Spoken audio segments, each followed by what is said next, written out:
Good afternoon. I have just accepted Her Majesty the Queen's kind invitation to form a new government. Let me pay tribute to my predecessor. Boris Johnson delivered Brexit, the COVID vaccine, and stood up to Russian aggression. History will see him as a hugely consequential Prime Minister. I'm honoured to take on this responsibility at a vital time for our country. I want to see us eating more British food here in Britain. At the moment, we import 2/3 of all of our apples. We import 9/10 of all of our pears. We import 2/3 of our cheese. That is a disgrace. 15 Prime Ministers and One Queen, no Terraço Cast de número 337. A abertura é dividida em duas partes. A primeira foram as primeiras palavras de Liz Truss como Prime Minister no Reino Unido, e a segunda parte foi um discurso dela de 2014 que você pode encontrar no YouTube pelo nome Liz Truss in Bizarre Speech About Cheese, Pork and Apples at Conservative Conference in 2014.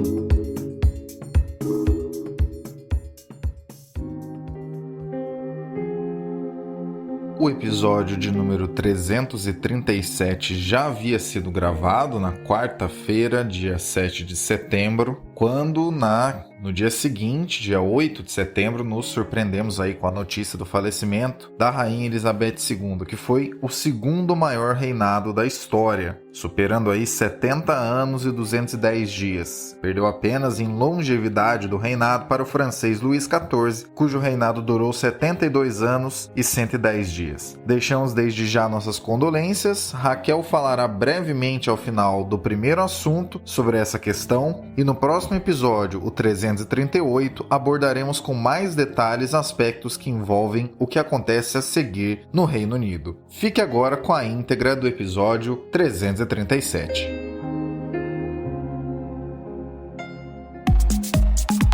O principal índice da Bolsa de Valores de São Paulo fechou pela primeira vez acima dos 106 mil pontos. Fomos responsáveis, caímos em conto do vigário e não fizemos sem fazer o que o resto do mundo já fez. Carry out the peaceful transfer of power as we have for more than 2 centuries. Do mundo relevante da economia, política e assuntos afins, diretamente para os seus ouvidos. Este é o Terraço Cast.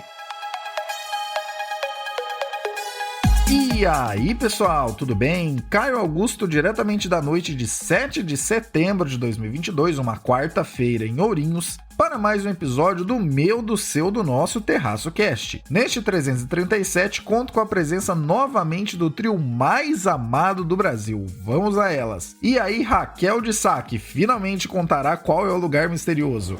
Alô, alô, terraceiros e terraceiras. Eu tô aqui.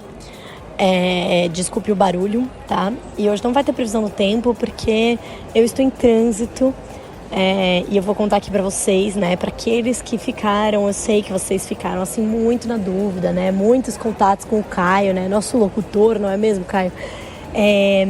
Que da onde eu estava, nesse mistério? Bom, estou nesse momento em que gravo esse podcast no Reino Unido, tá? Em Londres. E eu estou indo embora agora, por isso o barulho. Eu estou aqui diretamente do aeroporto de Heathrow, onde, né, eu consegui comprovar, pelo menos não no voo de hoje, mas no voo que eu peguei há um tempo atrás para ir para a Alemanha, a falta, né, de pessoas, de trabalhadores, né, short staff, como eles estão falando muito aqui nos Estados Unidos, na Alemanha.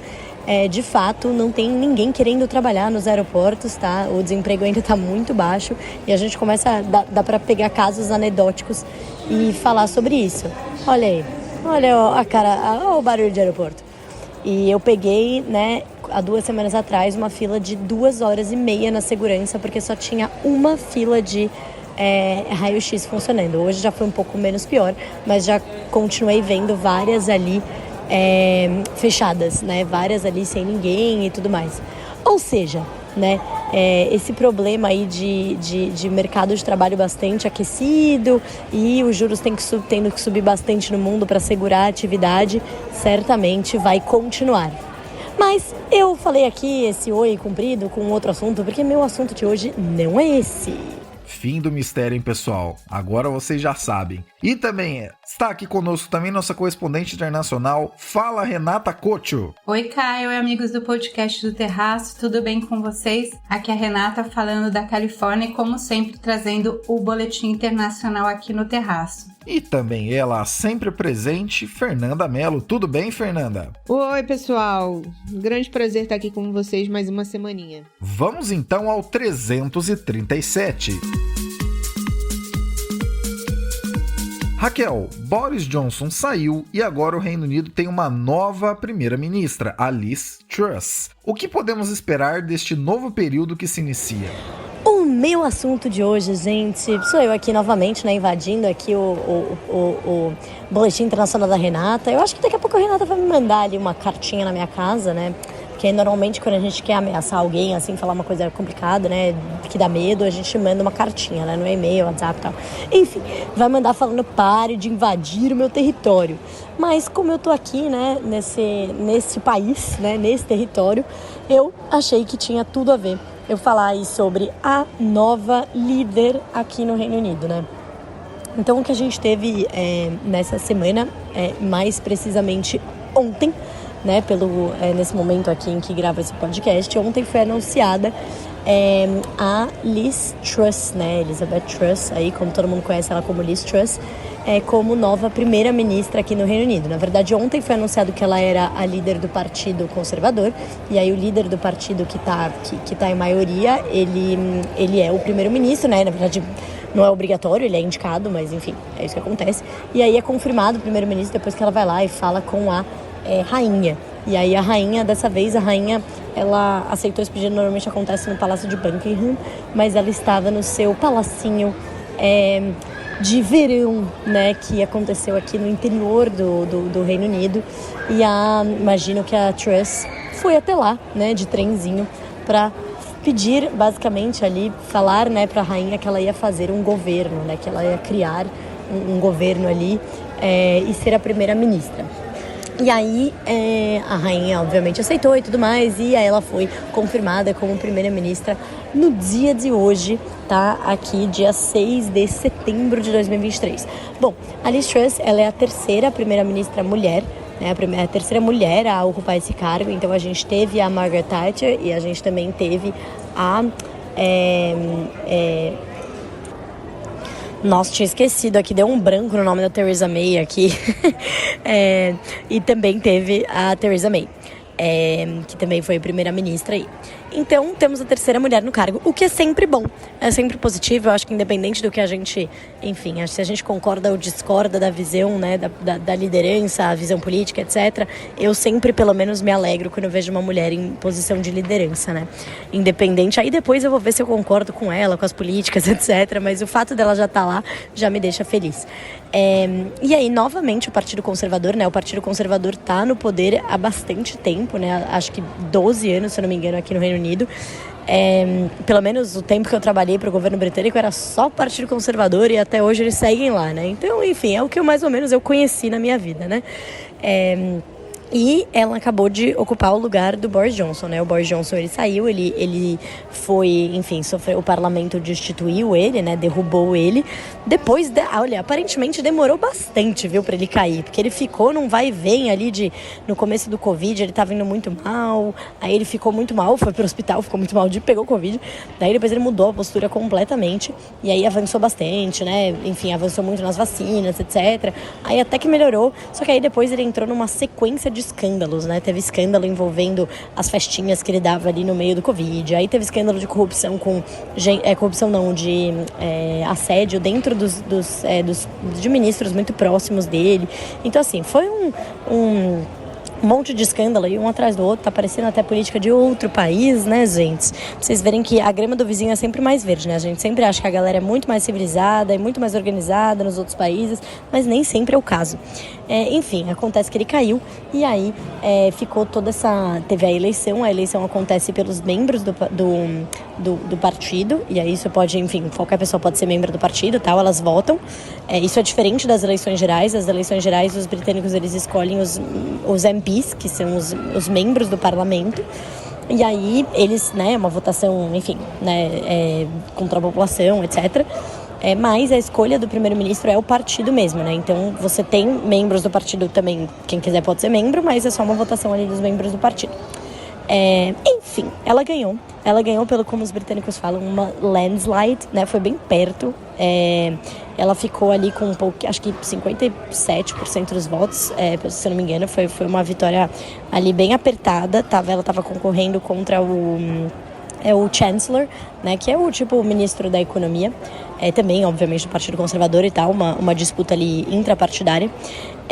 E ela acabou ganhando. O que eu tenho ouvido aqui de análise aqui no Reino Unido é que ela se mostrou muito próxima, assim, ela não abandonou o Boris Johnson, o que muitos dos membros do partido acharam bom, né? Então que não pulou do barco, que não abandonou a política dos conservadores que estava, enfim, que querendo ou não, por mais que tivesse ali escândalos, tivesse gente contra, ela foi ali firme em relação ao partido. E obviamente, dentro dos partidos é muito difícil dizer o que acontece. Os partidos são assim no mundo inteiro, né? É uma politicagem. Eu devo dizer, para quem não viu no meu Instagram, eu tive a oportunidade de conhecer Liz Truss. Quando ela era secretária ainda, ela não era nem ministra de comércio, ela foi fazer uma visita ao Brasil quando eu trabalhava, né, para o governo britânico. E aí eu fiz parte ali de uma visita nada glamurosa, tá? A gente tinha que arrumar tudo, inclusive onde ela ia comer, com quem que ela ia falar, o que ela ia falar. É assim que funciona o trabalho no governo, que não é muito menos glamouroso do que parece. Mas enfim, tive a oportunidade ali de conhecê-la, então eu fico me sentindo muito importante, que eu já conheci, já passei alguns dias ali com a atual primeira-ministra. Mas não é para isso que eu estou falando aqui com vocês, né? Para dizer que o que eu achei muito particular, né? Eu ouvi hoje tem um podcast da BBC, que é tipo Morning Coffee, Morning alguma coisa, que é um programa de 1 hora e bem parece programa de rádio mesmo, né? Assim, tipo o CBN, vamos dizer aqui. Tem bastante gente ouvinte participando, pessoas, né? Os britânicos aqui falando a visão deles e tal, análises. E aí, o que eu achei muito interessante é que a grande maioria das pessoas comentou sobre, o assunto principal foi a questão da energia. E é como se não tivesse mais nada para fazer no país que não fosse a questão energética. Então, assim, tá um absurdo na mente de todo mundo só fala isso. Tanto os negócios, né? Então, tanto as pessoas, enfim, grandes e pequenos negócios principalmente, né? Que tem uma grande participação aqui na economia britânica, quanto a população muito preocupada com a conta de energia que vai subir muito, né? Então aqui, pelo que eu entendi, o sistema ele funciona, você tem um cap, né, que é elevado, você tem um máximo dessa conta da conta ali de gás, e ela pode ser e ela vai sendo ajustada conforme de gás e de energia, pelo que eu entendi. É both, né? Eles falam aqui tanto de gas quanto de energy. E eles estão muito preocupados com os dois, né? Porque os dois têm uma relação direta com a importação, né, ali da Rússia e de toda essa maluquice que virou com o mercado de commodities energéticas, que são praticamente todas derivadas do petróleo. E quando não, a gente olha para energia ali de hidrelétrica, que tem, mas também aqui no Reino Unido eu confesso que eu não sei se eles usam muito, mas assim, eles importam grande parte, e muito da energia, você vai criando um desequilíbrio, né? Porque tem energia hidrelétrica na Europa, eu sei que se usa bastante, mas por conta da seca que os rios estão nível muito, muito, muito baixo por causa da pior seca que atingiu aí a região nos últimos 500 anos, né, que eu já até falei aqui, falei da questão dos rios navegáveis, etc. Então, assim, uma coisa leva a outra, né, vai acabando de um lado, aí vai começando a importar importar de outra fonte, essa outra fonte era o que o país, por exemplo, o Reino Unido e outros países usavam. Então, e obviamente por trás disso tudo, além da questão climática, a gente tem aí a guerra entre Rússia e Ucrânia e as sanções implementadas contra a Rússia. Então os britânicos muito preocupados com essa questão da energia e tem esse limite que é ajustado todo ano. E parece que esse ano ele ia passar de, pelo que eu entendi, por volta de 2.000, de 1.000 pounds ou 1.500 pounds para uma coisa como 2.500, 3.000 pounds, assim, mais do que dobrar, né? O custo para as famílias. Eu não sei se eu estou falando os custos certos aqui, tá? Eu esqueci realmente os números, mas assim, a parte importante é esse custo mais do que dobrará para famílias. E assim, o que eu ouvi é bem interessante, né? Os pequenos negócios falando, olha, eu não vou conseguir. Se eu tiver que pagar tudo isso, para mim não vai dar. E aí o que a Liz Truss, ela basicamente baseou ali todas as falas que ela teve até agora nessa questão da energia, né? Então a ideia dela é fazer um subsídio, né? Então estabelecer, voltar para o limite que era em abril, pelo que eu entendi, né? No começo, né? Antes desse spike muito, muito grande, acho que até antes de abril, né?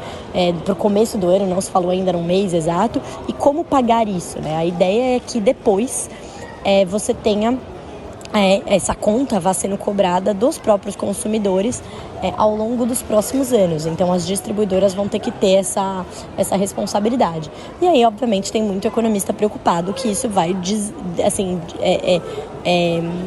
criar uma certa confusão no mercado, né? Porque você cria uma batata quente ali para os distribuidores, né? Para as distribuidoras, olha, você vai ter que cobrar isso aqui dali para frente, você vai ter que arcar com esses custos agora. Então, assim, realmente uma conta muito alta. A gente sabe como é que funciona isso, a gente sabe que tentar controlar os preços nunca é uma boa ideia. A gente já tentou de muitos jeitos no Brasil. E o que eu ouvi também de muitos especialistas aqui é que é melhor fazer uma coisa focalizada em famílias que precisam, mas assim, o descontentamento parece que aqui, como eles falam, across the board, né? Todo mundo reclamando, os pequenos negócios, as famílias de classe média, de classe mais baixa. Então, e por mais que não seja, o Reino Unido não seja ali, tipo, como a França, né, em termos de benefícios, welfare state, eles já têm bastante benefício, assim, para as famílias mais pobres. Então, ao que eu entendo, um pepino bem grande, né, como está sendo em grande parte do resto do mundo. Mas o que eu achei também bem interessante uma líder do Partido Conservador está falando em controle de preços, né? O Partido Conservador normalmente é aquele que é observado como mais, né, relativamente liberal na economia, fala sobre desregulamentação, né? A Margaret Thatcher foi muito conhecida por isso, né? Uma regulação menor na economia, dar mais espaço para o mercado, né? E muita gente comparando a Liz Truss com a Margaret Thatcher, mas assim, eu começo a ficar com um ponto de interrogação na cabeça quando eu vejo isso, porque, né, não é o que parece, as políticas estão bem diferentes, né? Uma falando ali de controle de preços e etc.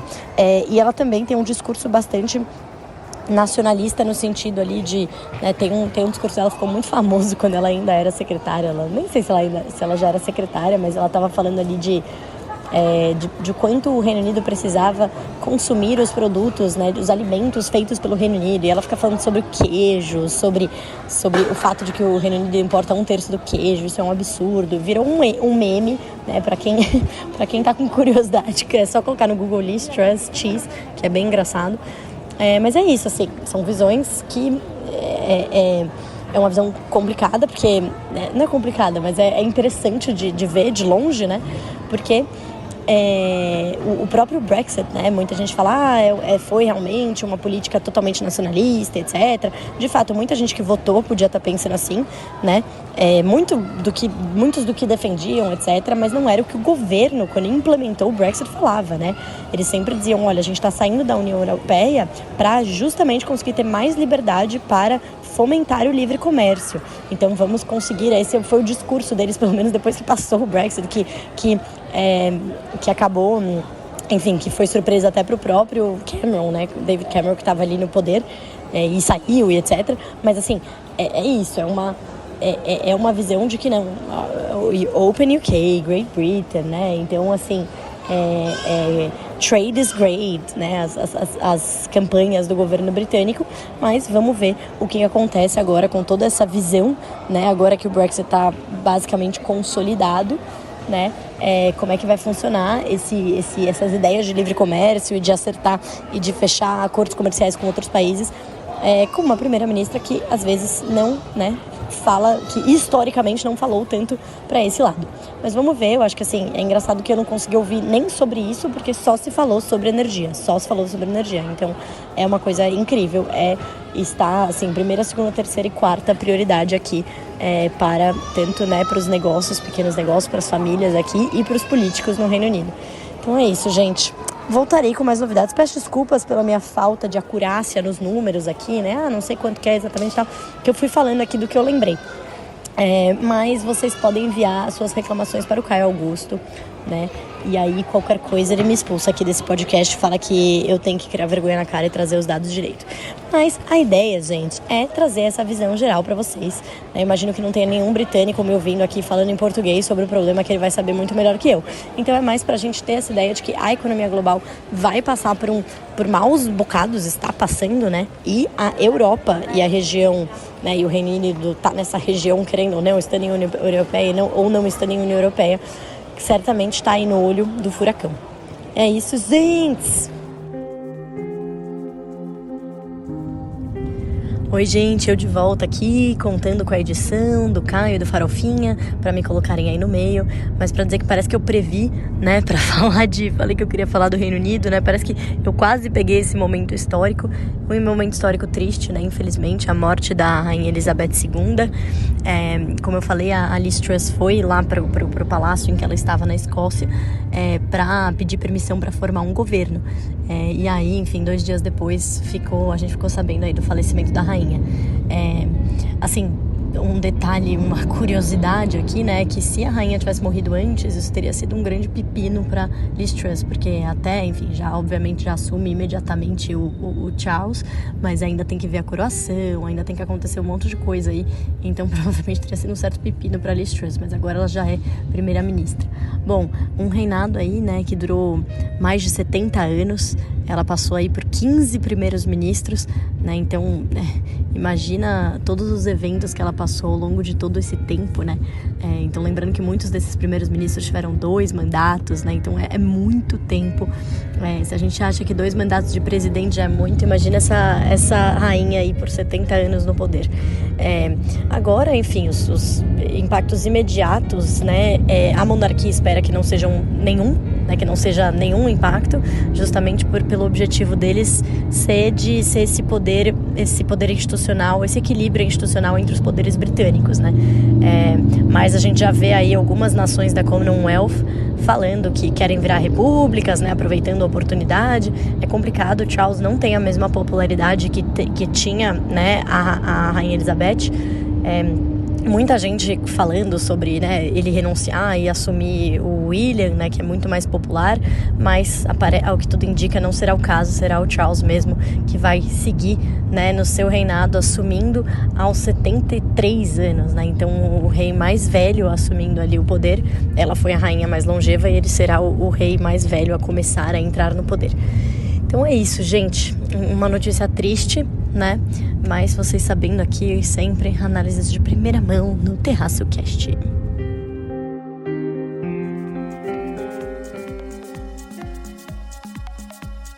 Antes de fazer o comentário, uma observação. O título do podcast se dá porque, agora com Truss, a Rainha Elizabeth II chega à 15ª pessoa que ocupa o cargo de primeiro-ministro desde 1952, quando tornou-se rainha. Liz Truss entra para a missão em um momento muito complicado, de inflação bastante alta e ainda sem muitas perspectivas de quando é que será reduzida, né? Quando é que a gente vai ver uma queda, tendo de lidar de maneira bastante direta com os efeitos do Brexit e também, é claro, com os efeitos da energia que está no telhado, o que afeta a Europa como um todo. O que acontece e quais decisões serão tomadas ainda precisaremos ver e acompanhar. Mas desde já vale ressaltar uma coisa: muita calma nessa hora se você cravou é a nova Thatcher, por ser do mesmo partido ou parecer ter o mesmo direcionamento, principalmente porque as condições hoje são bem diferentes, e em segundo lugar, por discursos colocados por ela abertamente, como esse que você ouviu na segunda parte da vinheta de abertura desse episódio e também que a Raquel comentou um pouco sobre. Podemos esperar políticas ainda mais nacionalistas e centradas no próprio Reino Unido. Em tempos de altos reclames e problemas imediatos, ideologia e mudanças profundas costumam ficar em segundo plano. Existem sim o urgente e o importante, mas quando o urgente é muito urgente, como está acontecendo agora, o importante fica eclipsado. Liz Truss vem para ajudar a aliviar as coisas ou colocará na mesa medidas que deixarão tudo ainda pior? Não se preocupe, o que tiver de relevante você ficará por dentro aqui no Terraço Cast.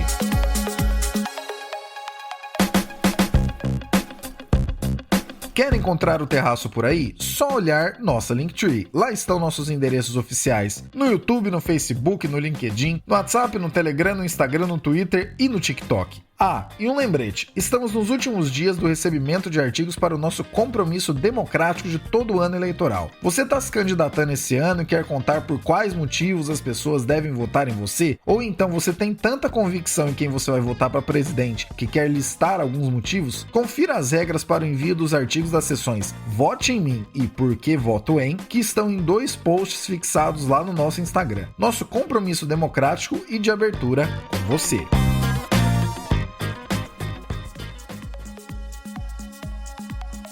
Renata, traga para nós o Boletim Internacional. Essa semana o Caio queria me explorar um pouco, ele queria que eu falasse sobre 3 assuntos, que é a questão da crise energética na Europa, a questão da Constituição do Chile e também da nova primeira-ministra do Reino Unido. Graças a Deus, achei que era um pouco exploração, só porque não é feriado da independência aqui nos Estados Unidos essa semana, mas foi o Labor Day, o Dia do Trabalho aqui nos Estados Unidos foi ontem, então nós também tivemos um feriado essa semana, mas aqui não caiu na quarta, caiu na segunda. Mas enfim, a Raquel, que acho que já até morou na Inglaterra, trabalhou uma época com a Embaixada Britânica, assumiu essa função aí da primeira-ministra do Reino Unido, graças a Deus, porque é um assunto que eu acho que eu sabia menos. Então vamos falar aí da crise energética na Europa e da Constituição chilena. Começando pela parte europeia, né, o que a gente viu na semana passada foi um anúncio da Rússia de que iria parar de enviar gás natural para a Europa pela Nord Stream 1, né, que é o gasoduto que liga a Rússia ao norte da Europa e que abastece, ele era responsável por abastecer 89% do gás natural da Rússia para a Europa, e a gente sabe, né, que a Rússia, ela sustentava até o ano passado 40% do consumo de gás natural no continente europeu, um percentual ainda maior para a Alemanha. Então, a economia alemã era muito dependente dessa oferta de gás barato vindo da Rússia. E aí a Rússia resolveu que não vai mais vender esse gás mais barato para a Europa, né? As autoridades europeias estão dizendo que isso é uma espécie de chantagem, que eles estão fazendo isso por conta das sanções que a Europa fez, né, quando começou a invasão da Rússia na Ucrânia, e pode até ser, né? Assim, guerra é guerra. Esperavam o quê? Eu não tô aqui de maneira nenhuma defendendo a Rússia. Eu acho que o Putin, né, acho que indiscutível, totalmente errado, não se invade um outro país independente. É uma guerra de conquista. Eu acho que é certo que o mundo inteiro e a Europa, né, especificamente porque tá ali do lado, mas o mundo inteiro ir contra essa invasão da Rússia, da Ucrânia pela Rússia. Mas é claro que a Rússia também não ia aceitar quieta essas sanções e falar assim, não, tudo bem, eu vou fingir que não tô vendo aqui que vocês estão apoiando a Ucrânia, porque é claro que o Putin acha que ele tem razão na guerra. Se ele não achasse, se ele achasse que ele não deveria fazer a guerra, ele não estaria fazendo. Então, assim, obviamente, sem querer defender o Putin ou a Rússia, eu acho que já era esperado de que a partir do momento que a Europa e o mundo colocam sanções econômicas na Rússia, que a Rússia ia reagir a essas sanções da forma como ela pode, e se ela é o fornecedor importante de gás natural e ela ela resolve fazer essa sanção também, né? Nesse caso, eu acho que estaria aí dentro do direito deles. Mas para a Europa isso é muito ruim, né? Esse gás natural ele servia para linha de montagem de diversos produtos, para aquecimento de casas, para fornecimento de energia elétrica em geral, num contexto que a gente está vendo de inflação. Então a gente já estava vendo preços, né, mundiais subirem por uma série de fatores, né? Então a gente teve assim a queda de produção por causa da pandemia, a queda de produção de produtos agrícolas e fertilizantes também por causa da guerra da Rússia com a Ucrânia, e agora um aumento dos preços de energia elétrica. Então a gente está num cenário importante inflacionário, um cenário que soma-se a isso de crise climática. Então a gente já está vendo em várias partes do mundo, né, os efeitos da mudança climática. Acho que, né, você tem que ser muito negacionista para não ver que a gente está tendo problemas climáticos no mundo inteiro, inclusive na Europa. Então a Europa teve um dos verões mais quentes dos últimos tempos, está sofrendo uma seca também muito importante, né, principalmente na França, mas também em outros países. Isso também gera uma queda na produção de energia hidrelétrica. Então, assim, não só você tem uma queda no fornecimento de gás natural vindo da Rússia, um aumento no preço do petróleo, porque a Rússia também é uma grande produtora de petróleo, aumento no preço dos alimentos e agora também uma diminuição na capacidade produtiva de energia elétrica. O que se espera é um dos piores invernos que a Europa vai passar, né, nos próximos meses. Vai ter problema, né, de blackout, problema de queda de produção, algumas fábricas podem fechar, problema de aquecimento nas casas também. Então, assim, vamos ver o que a Europa pode fazer para mitigar esses problemas, né? Os Estados Unidos, por exemplo, já estão oferecendo enviar gás liquefeito de petróleo, né? Que nem é o mesmo gás que tem nos nossos botijões, mas esse gás liquefeito de petróleo, apesar dele substituir o gás natural em algumas formas, ele primeiro é mais caro e segundo que não é todas as plantas, né, de linhas de produção que podem fazer essa adaptação assim automaticamente. Então, assim, apesar de ter algumas dessas coisas que podem ajudar a mitigar o problema, né, a Alemanha está aumentando ali, tem 2 plantas de energia nuclear que eles estavam pensando em desativar ou iam entrar em manutenção, não vão mais, estão aumentando a produção, né, de carvão também, mas isso, né, acaba tendo um outro efeito também na piora das questões climáticas. Então não tem solução fácil, é um problema de crise energética global, mas que afeta a Europa, claro, de uma maneira assim bem mais impactante do que o resto do mundo. Bom, mudando de assunto e falando do Chile, né, como vocês devem ter acompanhado no último domingo, os chilenos foram para votação num plebiscito e decidiram por reprovar a nova Constituição. Foi uma vitória esmagadora do rejeito, né, 62% contra 38%. Muita gente foi votar, mais do que foram nas últimas eleições. Então, uma participação popular bastante grande e uma rejeição também bastante enfática da nova Constituição chilena. Inclusive, o presidente, né, o Boric, que é mais, digamos assim, de esquerda, ele era um dos grandes apoiadores da nova Constituição. Ele foi fazer um discurso depois que ela foi rejeitada, falando aí que a população chilena tinha dado 2 grandes mensagens. A primeira era um apreço pela democracia, né, ressaltando o grande comparecimento da população nas urnas, mas também uma mensagem clara de que não é essa Constituição que a população chilena deseja, né, de uma insatisfação muito grande com o resultado dessa Constituinte. A Constituição chilena que está em vigor hoje, ela foi escrita em 1980, ainda durante a ditadura do Pinochet, né, que foi uma das ditaduras aí mais sangrentas da América Latina. É claro que o texto original, né, já foi modificado, já teve várias PECs, né, que nem a gente tem no Brasil, né, emendas constitucionais. A Constituição chilena foi emendada diversas vezes, ela não mantém o texto original de 1980 do Pinochet, mas o arcabouço ainda era do Pinochet. Em 2019, em outubro de 2019, o Chile teve grandes manifestações de rua, né? Coincidentemente um gatilho parecido com as manifestações de 2013 no Brasil. Depois de um aumento de preço no bilhete do metrô, a população foi para as ruas muito insatisfeita. Na época o governo era o Piñera, e ele, como resposta a essa insatisfação popular, nessa revolta popular, ele resolveu convocar um plebiscito, na verdade, buscando saber se a população população queria ou não uma nova Constituição. Esse plebiscito, a nova Constituição foi aprovada por um percentual bastante grande dos chilenos, 78% disseram que queriam uma nova Constituição. Então, em 2021, essa nova Constituinte foi eleita e a principal, assim, digamos, característica dela é que a Constituinte, né, os deputados, digamos assim, que foram,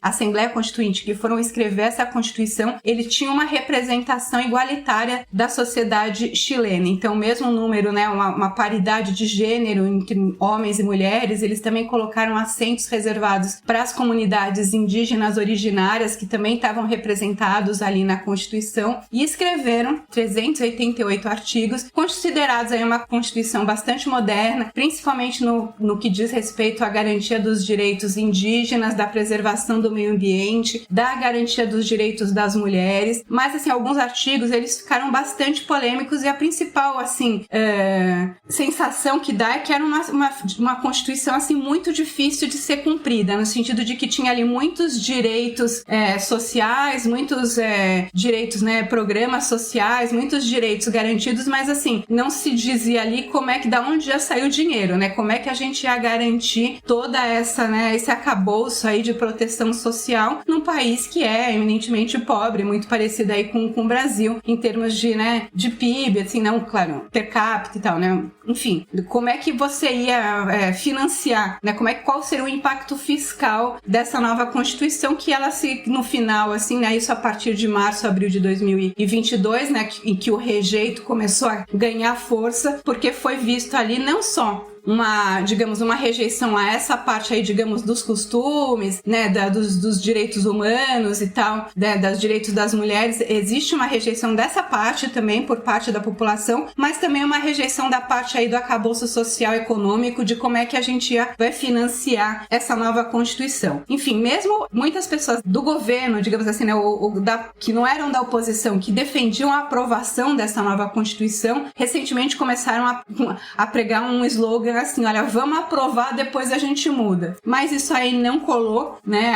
Como eu falei no começo, a nova Constituição foi rejeitada por 62% dos eleitores, e agora o que o Boric falou foi que, enfim, que eles vão precisar trabalhar mais duro, vão precisar dialogar mais para chegar num texto aí que represente as vontades, os desejos da população chilena como um todo e que possam aí reunificar o país, mas isso a gente ainda não sabe como é que vai ser feito na prática. Então, da mesma maneira que a Europa, aqui no caso do Chile, vamos acompanhar as cenas dos próximos capítulos e ver o que vai dar essa nova Constituição, tá bom? Era isso que eu tinha para falar para vocês essa semana. Desculpa que tá tendo 3 obras em volta do meu prédio, então eu espero que o nosso editor, o Farofinha, consiga tirar esse barulho em volta, mas era esse o recado que eu tinha a dar para vocês essa semana. O boletim internacional anda mais movimentado que a média, né? Vamos lá! Caos Mediterrâneo. O conjunto de situações que complicam a coisa no velho mundo parece ser ainda mais complicado do que o que se passou na pandemia. E o motivo é bastante direto. Na pandemia, o mundo se debruçou em desembolsos e pesquisas que buscavam encontrar uma vacina para destravar tudo. Tá, tudo foi mais rápido do que a gente imaginava e em menos de 2 anos a vacinação se ampliou o suficiente para destravar o mundo. A complicação agora é maior porque a tal dependência criada em termos energéticos da Europa para com a Rússia demorou anos e uma sequência de decisões bastante equivocadas para acontecer. A saída disso não envolve nenhuma trivialidade ou em termos bastante diretos. Ninguém sabe sequer como ou em qual prazo esse conjunto imenso de dificuldades será reduzido e ocorrerá retorno à normalidade. Ficam do que vimos até agora 2 conselhos importantes para muitas coisas na vida e nos negócios. Em primeiro lugar, saiba onde pisa quando estiver falando das coisas mais relevantes para sua vida ou negócios. E ouça quando alguém fundamentar que algo está errado, porque ainda que você discorde, deveria servir pelo menos para calibrar os ponteiros de acordo com alguma visão antagônica à sua. Em segundo lugar, jamais se esqueça que numa briga, você tendo começado essa briga ou não, depois do primeiro soco dado, alguma resposta virá. A ideia de que o outro lado ficará só aguardando mais socos é no mínimo de uma ingenuidade extraordinária. E sobre a Constituição chilena, o aspecto sensível de quando ela foi colocada em vigor, uma literal ditadura comandada por Pinochet, gerou uma enorme movimentação demandando mudanças. Isso é claro. Porém, a própria população, via esse plebiscito, sinalizou que deseja mudanças, mas que elas precisam estar conectadas com a realidade. Não adiantaria nada colocar na letra da lei várias coisas que jamais aconteceriam ou que na prática ninguém saberia minimamente de onde viria o dinheiro para fazer ou como é que seria articulado, em termos diretos. Questão ainda em aberto por lá, mas com uma derrota enorme nesse plebiscito, ficou bem claro para quem estiver a cargo de desenhar essa Constituição que a simples ideia de coloca aí qualquer coisa na mesa apenas para termos uma nova Carta Magna definitivamente não vai ser uma saída.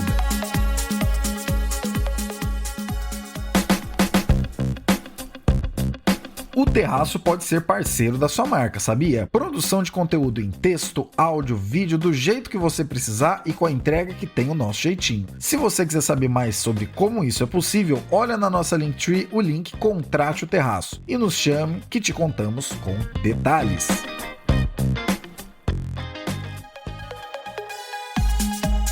Fernanda, o metaverso ainda não é uma realidade tão difundida e já teremos regulação sobre isso tudo. O que podemos esperar sobre isso? Pois bem, meu caro amigo Caio e meus caros amigos do Terraço. O metaverso não chegando ainda, mas quando chegar, a gente pode ter certeza que não vai ser um ambiente controlado por uma empresa só. Apesar do Facebook ter dado essa impressão, quando eles mudaram o nome da empresa para Meta, isso coincidiu também com investimentos de outras grandes empresas, como a Microsoft. Então a gente tem um ambiente que está sendo moldado, ou que grandes empresas estão tentando moldar, um lugar que vai ser um ambiente de realidade virtual, de identidades digitais. Então, não tem muita gente interessada, não vai ser um ambiente somente de uma empresa. Eu não me recordo se eu já comentei com vocês sobre essa curiosidade, mas o termo metaverso foi cunhado pelo autor de ficção científica chamado Neil Stephenson, que em 92 escreveu um livro chamado Snow Crash, e nesse livro ele retrata uma distopia em que o ser humano é hipercapitalista e que nessa humanidade hipercapitalista houve uma opção coletiva para que as pessoas tivessem a vida em ambientes virtuais. E assim, apesar de parecer muito chocante, contando assim, especialmente lá em 92, até agora a nossa experiência não tem sido menos surreal do que isso, porque a gente vê que cada vez mais no mundo as empresas vão se tornando cada vez mais digitais, migrando para o mundo digital, e no mundo real a gente consegue ver, de forma palpável no nosso dia a dia, que os serviços, até as relações interpessoais estão cada vez mais nos meios. E acontece que a introdução nesses ambientes digitais de forma mais imersiva foi prejudicada no início por alguns episódios que a gente sabe muito bem, de bullying, de assédio, de fake news, até no ambiente político, de agressão sexual, enfim, todos esses abusos que a gente associa às plataformas que crescem muito rápido, que não dão conta de controlar o tipo de conteúdo que circula por ali, hoje em dia essas plataformas precisam correr atrás para adequar as famosas diretrizes da comunidade, Então, a ética das novas tecnologias sempre ficou atrás da própria inovação em si, A discussão sobre um ambiente ético, um ambiente sadio, aconteceu depois de alguns episódios. Então, depois de um grande avanço no reconhecimento das imagens de inteligência artificial, em 2012, houve um interesse corporativo e governamental nesse campo, e isso atrai muitas contribuições de pensadores de ética, antropólogos, ativistas, que vão estudar e entender os perigos de treinar a inteligência artificial com dados muitas vezes tendenciosos. E aí, uma nova linguagem foi desenvolvida para incorporar no design de novos aplicativos, no desenvolvimento de novos aplicativos, segundo alguns valores éticos. Para dar um exemplo mais comum, assim, mais da nossa realidade, o Twitter e o Facebook é a rede social, né, não a companhia, eles não vão implantar a inteligência artificial em plenos vapores, porque isso, de certa forma, prejudicaria o engajamento na rede. Então, o que a gente pode entender é muito difícil para empresas dessa magnitude desistirem voluntariamente do poder que elas ganharam ou que a gente foi dando sem perceber, né? E, mais recentemente, alguns consultores corporativos e vários programas passaram a profissionalizar esse tipo de tema. Então, um desenvolvedor que entenda de inteligência artificial de uma forma que consiga lidar com riscos e com reputação, com falhas éticas, enfim, que sejam mais especializados nesse segmento. E aqueles que trabalham com inteligência artificial dentro de grandes empresas de tecnologia seriam pressionados a considerar as questões como: é apropriado usar a inteligência artificial para essa tarefa? Esses dados vão ser usados para treinar os aplicativos de uma forma confiável? Para esse fim, muitas empresas de tecnologia estabeleceram conselhos de ética independentes, mas a confiabilidade dessa forma de governança foi colocada em dúvida porque houve uma situação em que alguns pesquisadores foram expulsos por conta de falta de confiança nesse nível de ética, e isso leva a uma preocupação sobre a autorregulação desse setor. Estabelecer uma base ética sólida para o metaverso, que é o que a gente está acompanhando para o futuro, exige, de certa forma, que a regulação desse mercado esteja pensando à frente. Então, a gente precisa pensar o seguinte: o metaverso já está divergindo da inteligência artificial, porque, embora a inteligência artificial tenha sido centrada nas operações corporativas, ou seja, o seu banco lendo seu rosto, empresas comprando ou pagando pelo marketing que direciona melhor os produtos, ou seja, sempre voltado para as companhias querendo atingir o seu público consumidor, o seu público-alvo. O metaverso é mais centrado no próprio consumidor, o que significa que existem riscos comportamentais que a gente não consegue prever ainda hoje, né? Porque não é uma realidade no nosso dia a dia. E aí a gente tem uma situação que, assim como na época das redes sociais sendo regulamentadas, foi usada a regulamentação das telecomunicações, dos meios de comunicação antigos para tentar regular as redes sociais. E agora a gente pode observar uma tentativa de adequar a regulamentação das redes sociais para um modelo de governança no metaverso, mas isso não necessariamente vai ser um fit perfeito, porque a regra não foi feita originalmente para aquele ambiente. E com isso, pela história, a gente viu, pela nossa experiência com redes sociais, que existiram questões que a gente não imaginava antes.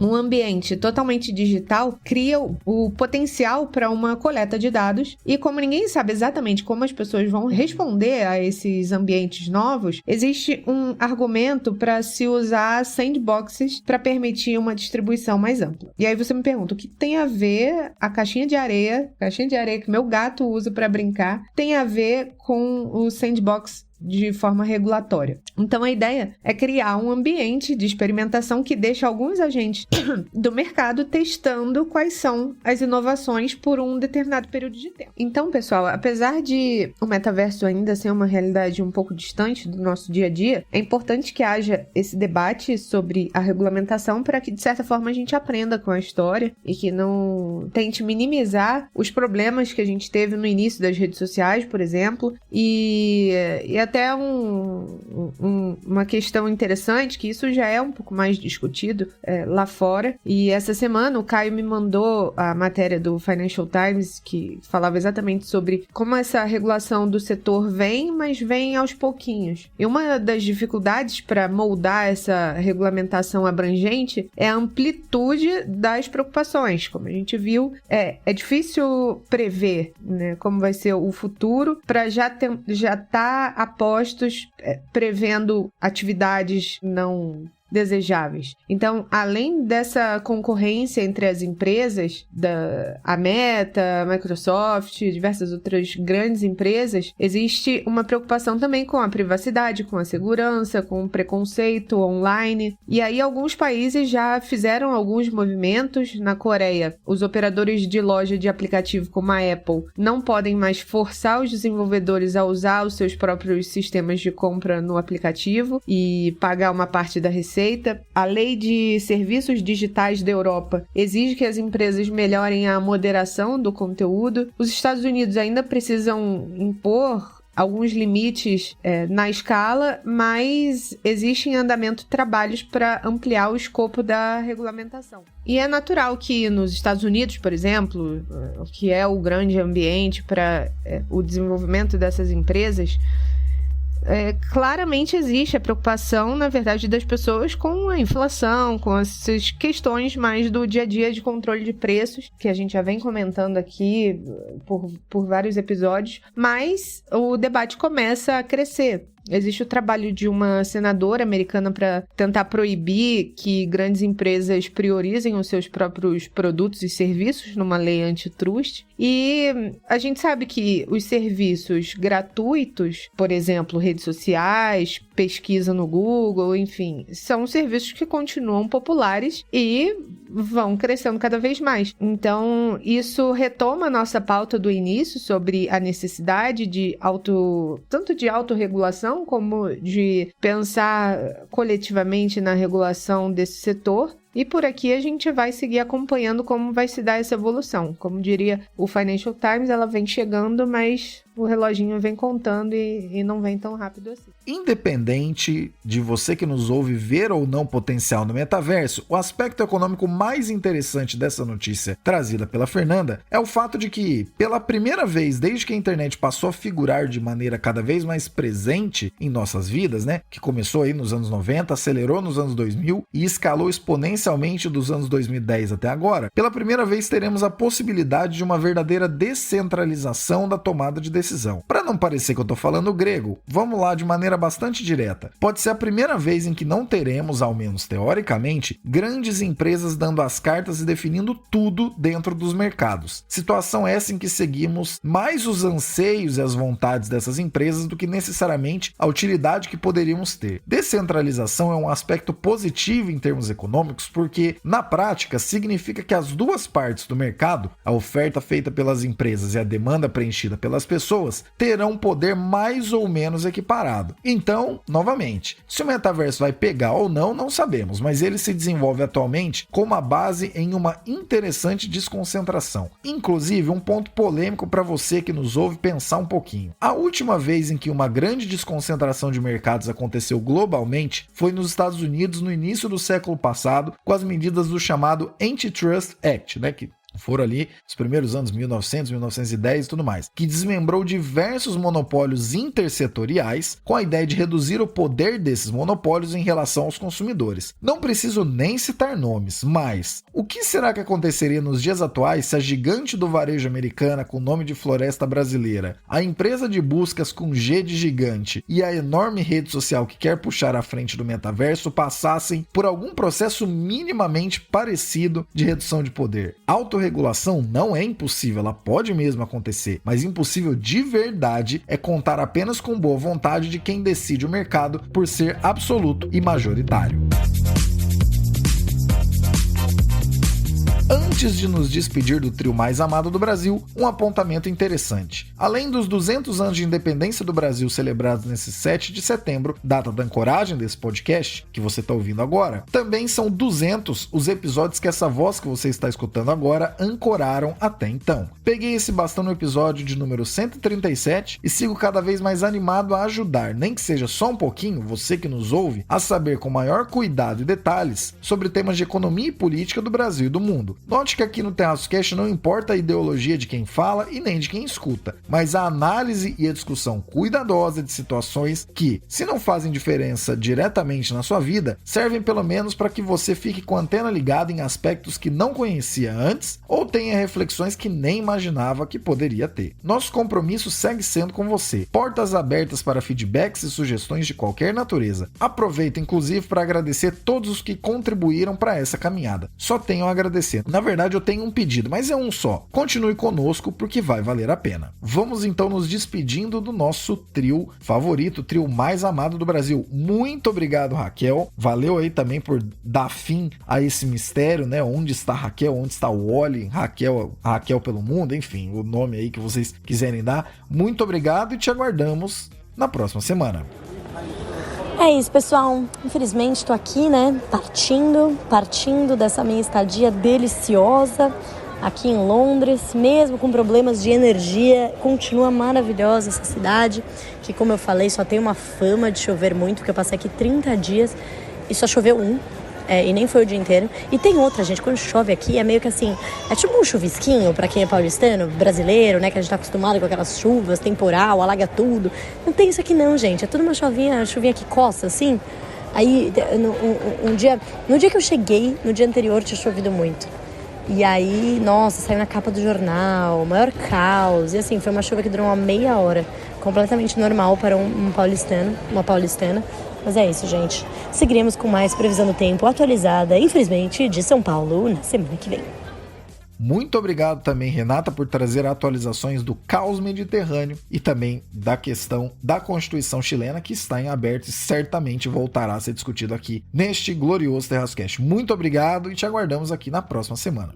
Um beijo e até semana que vem, eu espero que com menos calor, porque aqui na Califórnia também tá uma seca. Hoje fez 38 graus e com menos barulho ambiente também, tá bom? Um beijo e até lá. E Fernanda, aí você já tá pensando, né? Esqueceram da dica cultural. Não esquecemos da dica cultural. Fernanda, solta aí pra gente a dica cultural do episódio 337. Então, pessoal, tem duas coisas que eu queria compartilhar com vocês. Eu acho super legal que a gente tenha esse espaço aqui pra falar sobre indicações. Eu adoro receber indicações porque hoje em dia, quanto mais possibilidade a gente tem, mais confuso a gente fica, né? Então, quando tem alguém pra indicar alguma coisa que já tem indícios de que é bom, vale muito a pena, né? E, pra eu recomendar um filme ou uma série que vocês vão gastar horas vendo e pra não ser bom, eu tô me comprometendo muito aqui. Então, são coisas que eu realmente acho interessantes. E aí eu queria falar sobre uma série e um livro. A série é uma série que eu vi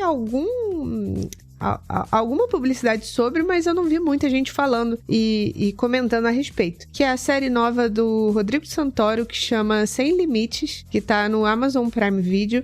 E a história é sobre o Fernão de Magalhães e o Sebastião Elcano, que são duas pessoas marcantes da história da época do descobrimento do Brasil, das Américas, enfim. E mostra como foi dada a primeira programação e como aconteceu a primeira volta ao mundo. E aí é muito doido ver como que era a realidade de viajar de um continente a outro de barco, quais eram os interesses políticos da época e sobre como isso mudou o formato de comércio e a economia daquela época. É uma série muito legal para quem gosta de história e, salvo engano, foi uma das maiores, se não a maior produção da Espanha até agora.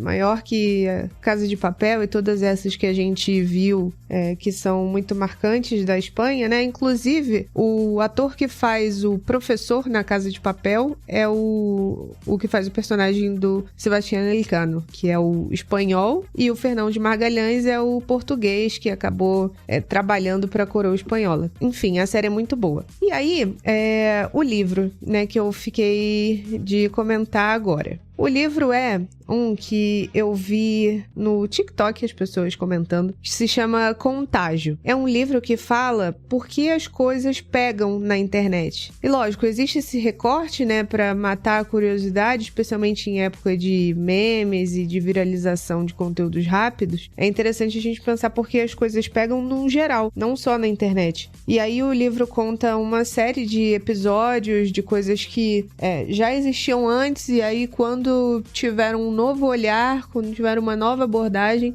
elas de fato se popularizaram. Tem uma história bem legal que fala sobre como uma empresa conseguiu popularizar um liquidificador. E aí você pensa, um liquidificador não é nada interessante, né? Você não sai de casa animada, hoje é o dia que eu vou comprar meu liquidificador. E aí, como tornar atrativo uma coisa tão banal do dia a dia, né? E aí a empresa pegou e começou a filmar a potência do liquidificador, mas aí não processando comidas e bebidas no geral. Ela pegou objetos e começou a bater dentro do liquidificador. Então, batia um iPhone, uma câmera, enfim, uma série de objetos totalmente diferentes e criou uma série no YouTube com o nome Será que vai bater? E aí as pessoas começaram a sugerir novos objetos para serem batidos naquele liquidificador e aí virou viral. Assim, esse livro reúne várias histórias interessantes sobre por que as pessoas resolvem compartilhar algumas coisas. Então, por que será que uma pessoa decide vir a público e falar de alguma coisa? O que ela quer transmitir com aquilo? O que um produto precisa ter para despertar esse gatilho nas pessoas? Então, é um livro super interessante que eu recomendo, chama Contágio. E é um livro fininho, assim, deve ter 200 páginas. E é super interessante. Recomendo para vocês. Uma leitura bem leve e gostosa pra gente repensar um pouco o dia a dia. Enfim, essas são as minhas 2 dicas. Espero não ter me estendido muito, mas é que quando eu gosto de alguma coisa eu sou bem enfática. Eu espero muito que vocês gostem. Se vocês gostarem, pode me marcar no Instagram ou no TikTok, que aí a gente conversa mais. Um beijão. Boa, pessoal. Agora, pós-dica cultural, Fernanda, muito obrigado por trazer mais uma reflexão muito interessante e que eu tenho certeza que boa parte das pessoas não estava pensando, mas agora vai ficar com essa pulga atrás da orelha. Muito obrigado e te aguardamos na próxima semana. Pessoal, obrigada pela companhia de sempre. Desculpa a tosse aí, fiquei gripada no final de semana, mas tá tudo certo. Grande abraço. Gostou deste episódio ou do podcast? Compartilha com alguém e traz mais gente para ouvir. Nosso acompanhamento sério e comprometido de cenários feito há anos em uma curadoria semanal para você fica cada vez mais motivado conforme a audiência se torna cada vez mais qualificada. Conteúdo não falta por aqui. Fica com a gente que você vai gostar. Abraços digitais pelas ondas sonoras. Proseamos mais no próximo episódio.